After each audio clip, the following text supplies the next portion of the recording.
की तरफ से ईद पेंटिकोस्ट मुबारक। आप सबको ईद पेंटिकोस्ट मुबारक हो। God bless you.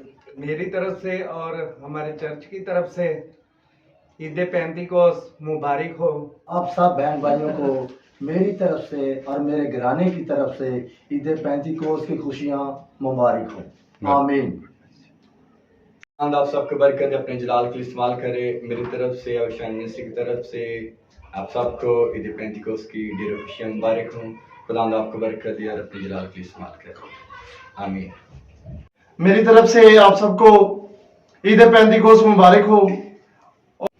मेरी तरफ से, मेरे खानदान की तरफ से, मेरे चर्च की तरफ से तमाम बहन भाइयों को मेरी तरफ से पेंटिकोस्ट की ईद मुबारक हो।